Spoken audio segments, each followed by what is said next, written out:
شریف مکہ کے بیٹے علی، عبداللہ، فیصل اور زید لیڈ کر رہے تھے۔ لارنس نے فیصل سے ملاقات کی اور اس بغاوت کا یہی نتیجہ نکلا کہ سلطنت عثمانیہ انتہائی کمزور ہو گئی۔ اکتوبر 1923 میں جب مصطفیٰ کمال اتاتürk نے سلطنت عثمانیہ کے خاتمے کا اعلان کیا تو مشرق وسطیٰ کی تاریخ کا دھارا ہی بدل گیا۔ اسی برس سے نومبر میں لارنس آف عربیہ نے قاہرہ واپس آ کر برطانوی حکام پر زور دیا کہ عربوں کی بغاوت کو ہوا اکتوبر 1923 میں جب مصطفیٰ کمال اتاتürk نے سلطنت عثمانیہ کے خاتمے کا اعلان کیا تو مشرق وسطیٰ کی تاریخ کا دھارا ہی بدل گیا۔ اسی برس سے نومبر میں لارنس آف عربیہ نے قاہرہ واپس آ کر برطانوی حکام پر زور دیا کہ عربوں کی بغاوت کو ہوا دینے کے لیے اسلحہ اور مالی وسائل کی فوری فراہم کی جائے۔ برطانیہ پہلے ہی عثمانیوں کے خلاف عرب بغاوت کی حمایت کا فیصلہ کر چکا تھا، جس کے بعد لارنس کو شریف مکہ کے بیٹے فیصل کی فوج میں رابطہ کار مقرر کیا۔ ڈیوڈ مرفی کے مطابق لارنس کو عرب بغاوت میں غیر معمولی اثر و رسوخ حاصل ہو گیا تھا، یہاں تک کہ انہوں نے خود کو اس تحریک کا دماغ قرار دیا۔ ان کا سب سے اہم مشن عثمانیوں کے خلاف گوریلا جنگ کو منظم کرنا تھا۔ انہوں نے سامان رسد کی سپلائی لائن پر کاری ضرب لگائی، پل اڑائے، ریلوے پٹریاں تباہ کی اور دمشق سے مدینہ تک ٹرین کی آمد و رفت تقریباً ناممکن بنا دی۔ ترک فوجیوں کے لیے یہ کاری ضرب تھی جو انہیں بے بس کر گئی۔ لارنس کے دھماکوں میں مہارت ایسی تھی کہ بدوؤں نے انہیں امیر ڈائنامائٹ کا لقب بھی دیا۔ ان کی قیادت میں عرب جنگجوؤں نے 1917 میں بحر احمر کے شمالی کنارے پر عقبہ پر 2 ماہ کی جدوجہد کے بعد تاریخی کامیابی حاصل کی، جو ترکوں کے لیے ایک بڑا گا تھا۔ لارنس نے عرب سرداروں کو ترکوں کی شکست کے بعد مال غنیمت اور برطانیہ سونے کے سکوں کا وعدہ بھی کیا، ساتھ ہی مکمل آزادی کے خواب بھی دکھائے۔ تاہم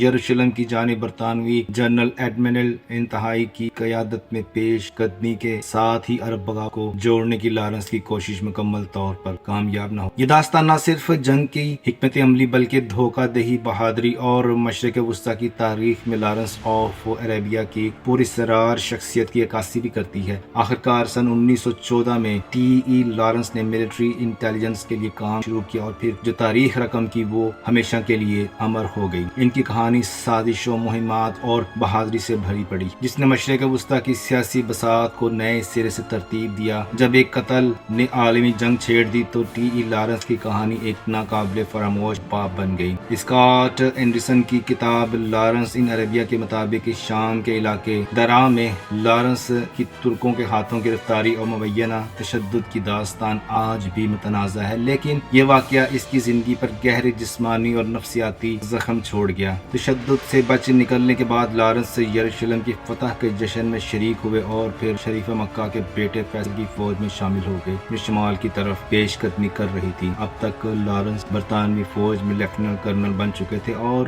ڈسٹنگوش سروسز آرڈر کا اعزاز بھی حاصل کر چکے تھے، لیکن مسلسل سفر، جنگ کی ہولناکیوں اور دشمن کے ہاتھوں اذیت سہنے کے بعد ان کا جسمانی اور ذہنی دمشق کی فتح کے بعد لارنس کی امیدیں اس وقت چکنا چور ہو گئی جب عرب قبائل کے باہمی اختلافات کھل کر سامنے آئے اور احساس ہوا کہ ان کی خواہشات شاید کبھی حقیقت نہ بن سکیں۔ مزید صدمہ انہیں اس وقت پہنچا جب انہیں معلوم ہوا کہ سیکیک-پیکٹ معاہدے کے تحت برطانیہ اور فرانس نے عربوں کے ساتھ دھوکہ کرتے ہوئے سلطنت عثمانیہ کے فلسطین، شام، عراق اور لبنان کے علاقوں کو آپس میں تقسیم کر لیا، جسے روس کی حمایت بھی حاصل تھی۔ مایوسی کے عالم میں لارنس نے بادشاہ جارج پنجم کی جانب سے دیے جانے والے اعزازات لینے سے بھی انکار کر دیا۔ جولائی 1919 میں بطور لیفٹیننٹ کرنل فوجی خدمات سے ریٹائر ہو گئے۔ اس کے بعد انہوں نے 1919 کی پیرس امن کانفرنس میں عربوں کی آزادی کے لیے جدوجہد جاری رکھی اور عرب لباس پہن کر شریک ہوئے۔ لارنس کی زندگی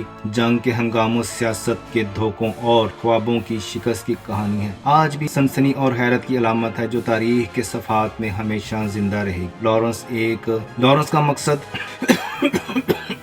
لارنس کا ایک مقصد تھا جو اس کی زندگی کی سب سے بڑی کشمکش بن گیا۔ اس کا خواب تھا کہ شام اور لبنان کو باقی عرب دنیا سے الگ کر کے فرانس کے زیر اثر لایا جائے، مگر یہ خواب کبھی حقیقت نہ بن سکا۔ اسی دوران لارنس نے اپنی یادداشتوں پر کام شروع کیا اور اس کی جنگی مہمات کی کہانیاں اتنی پھیلی کہ دنیا بھر میں ان کا چرچا ہونے لگا۔ لارنس آف عربیہ کا لقب کس طرح اسے ملا؟ ایک معمولی جونیئر افسر جو قاہرہ میں رہتا تھا، ایک دن مشرق وسطیٰ کے ایک ناقابل یقین ہیرو میں بدل گیا۔ یہ تبدیلی بہت حد تک اس نوجوان امریکی مصنف، اداکار اور تفریحی پروگرامز کے منتظم لوویل تھامسن کے ہاتھوں ہوئی۔ فرومکن کے مطابق 25 سالہ لوویل تھامسن، جو شہرت کی جستجو میں تھا، برطانیہ پہنچا اور مشرق وسطیٰ کے جنگی منظرنامے میں لارنس کے ساتھ شراکت داری کی۔ تھامسن نے لارنس کی بہادری کی داستان کو سجائی۔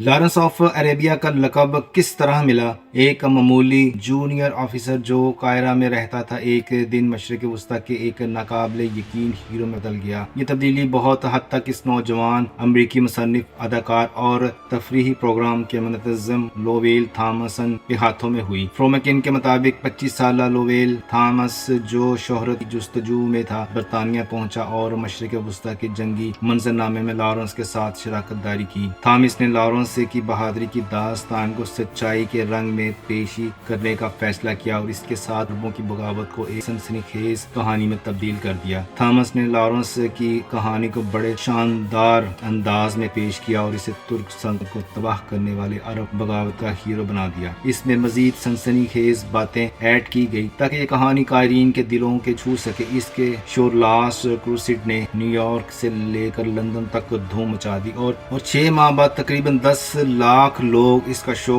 دیکھ چکے تھے۔ تھامس نے اس کامیاب شو کو دنیا بھر میں پھیلایا اور یوں لارنس آف عربیہ کو دنیا بھر میں ایک ہیرو کے طور پر پیش کیا۔ تاہم لارنس خود اس مبالغے سے شرمندہ تھا اور اس نے کہانی کو قریب سے دیکھا تھا۔ اس کے باوجود اس کی بڑھتی ہوئی شہرت نے اسے 1921 میں برطانیہ کے وزیر برائے نوآبادیاتی ونسٹن چرچل کا مشیر برائے عرب امور بنا دیا۔ لارنس کی کہانی اب صرف ایک جنگ کی داستان نہیں بلکہ ایک عالمی سطح پر شہرت پانے والے کردار کی علامت بن۔ لارنس نے برطانوی حکام سے قاہرہ کانفرنس میں شرکت کی جو لارنس نے برطانوی حکام کے ساتھ قاہرہ کانفرنس میں شرکت کی جو مشرق وسطیٰ میں برطانوی مفادات کو مضبوط بنانے کے لیے بلائی گئی تھی۔ اس کانفرنس کے فیصلوں نے عراق اور اردن جیسے نئے ممالک کی بنیاد رکھی اور سعودی عرب میں اہم تبدیلیاں آئیں۔ تاہم لارنس کی مشاورت کے باوجود جب عربوں سے آزادی کے وعدے پورے نہ ہوئے تو ان کے دل میں شدید مایوسی نے جنم لیا اور یہی وجہ بنی کہ وہ 1922 میں تمام سرکاری عہدوں سے مستعفی ہو گئے۔ اس کے بعد سعودی عرب میں سیاسی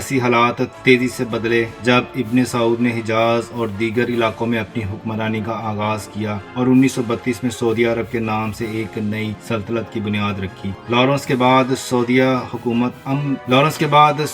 حکمت عملی میں بڑی تبدیلی آئی جس سے خطے کی سیاست میں ایک نئی جدت آ گئی۔ اگرچہ لارنس نے عالمی سطح پر بے پناہ شہرت حاصل کی مگر وہ گمنامی کی زندگی اختیار کرنے کو ترجیح دیتے رہے۔ ان کا کہنا تھا کہ وہ ایسی دنیا سے نکل کر ایسی جگہ جانا چاہتے ہیں جہاں سکون ہی سکون ہو۔ سن 1928 میں لارنس کو برطانوی دورے کے شمال مغربی سرحدی صوبے کے علاقے میران شاہ میں تعینات کیا گیا جہاں ان کے قیام کی تفصیلات ایک دلچسپ پرسراریت کی جانب اشارہ کرتی۔ مرفی کے مطابق اس وقت کئی سازشیں نظریاتی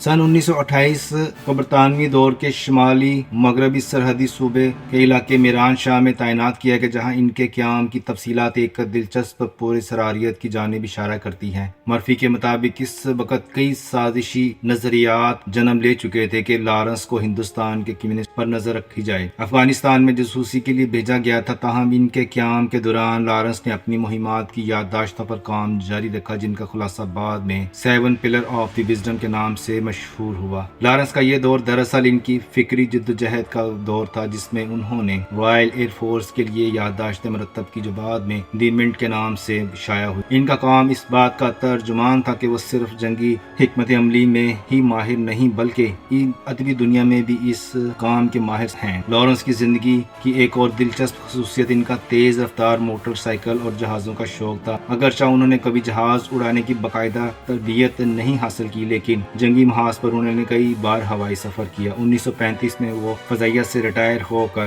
ڈورسیٹ منتقل ہوئے جہاں ایک چھوٹے سے مکان میں رہنے لگے لیکن 13 مئی 1935 کو ایک موٹر سائیکل حادثے نے ان کی زندگی کا خاتمہ کر دیا۔ وہ 6 دن تک زندگی اور موت کی کشمکش میں رہے اور 19 مئی کو ان کا انتقال ہو۔ لارنس کی موت کے بعد ان کے سوانح نگار اور محققین نے ان کے حادثے کی تحقیقات کی اور نیورو سرجن نے یہ نتیجہ نکالا کہ زیادہ تر افراد موت کا شکار سر